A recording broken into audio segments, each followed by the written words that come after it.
So let's talk about AML FAB classification. It's very easy. Let's do it. M0 is minimal differentiation. No one really talks about M0, so let's move on. M1, 1 O stands for 1. So it is without differentiation. So O. With is basically the second one. So M2 with maturation is M2. M1 is without maturation. M2 is with maturation. M3, remember pro is 3. Milo mono is 4. Mono is 5. E looks like 6, so erythroid is 6, mega is 7. So you have pro, which is 3, milo mono, which is 4, mono, which is 5, erythroid, which is 6, and mega karyocyte, which is 7. So all of them are done. Coming to the high yield points.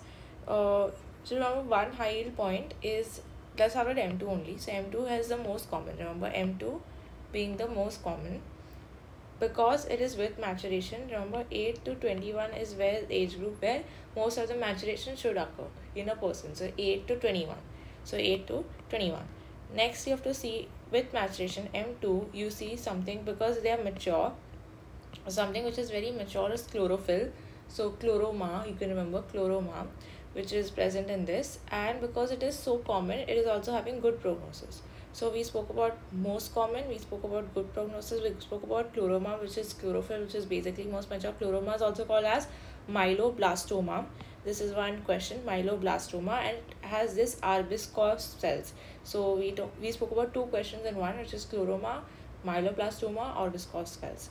So, and the translocation is 8 to 21 because that's where major maturation takes place, 8 to 21. Coming to M3, which is pro. Now remember one thing, who are pro in our life? Teens are pro. Okay, like someone who's a teenager is a pro. So major teen years are 15, 17. So that is the translocation 15, 17.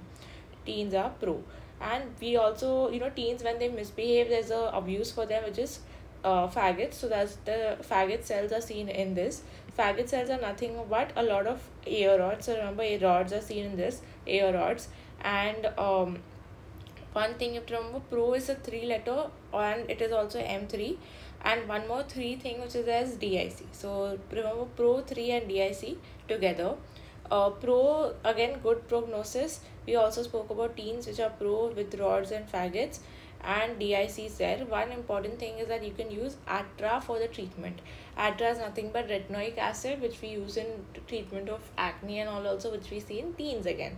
So that is how you can remember that Atra is used in M3. Coming to M4, which is myelomonocytic. So remember, myelomono is 4, 4 square is 16. So that is a translocation as well as the inversion, which is inversion is 16, translocation is also 16, 16. So we spoke about inversion and translocation. Myelomono, remember the number 4 is also eosinophil. Like somehow I remember eosinophil I associated with the number 4. So that is why there's eosinophilia. I'll come to these points later. Then coming to M5, which is monocytic and monoblastic. Remember, monocytic, mono is actually a disease, which is a kissing disease as we call it. So that's how I'm going to remember M5. Now M5 is mono, kissing disease.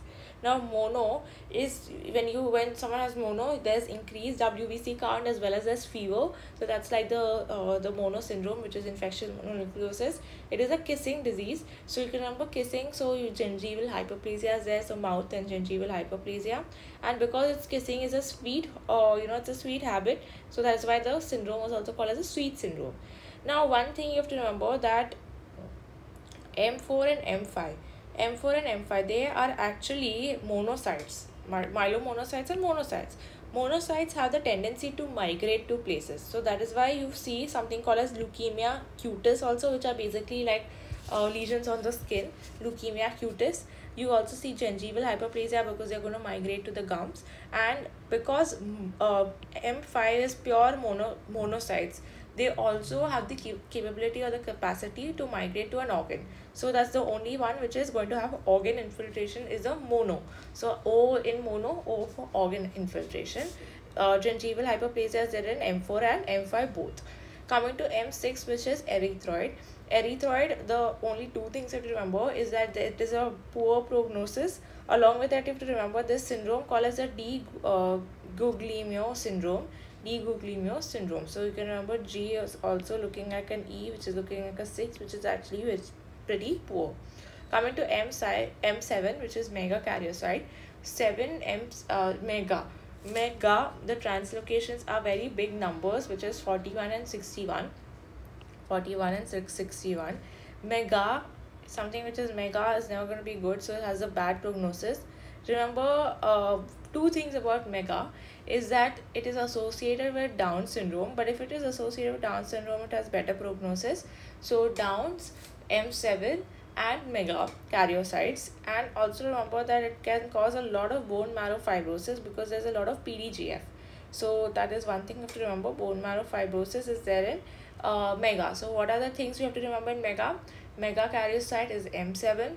Second thing is that it is the translocation 4161. It is associated with Down syndrome, has bad prognosis, can cause bone marrow fibrosis.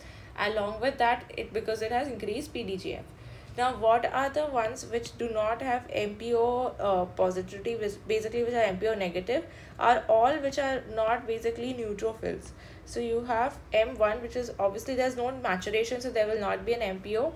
Second is monoblast, erythrocytes, even megakaryocytes. Basically, they do not have MPO because they are not at all related to the myeloid precursor. So everything which is myelo with maturation will have MPO positivity.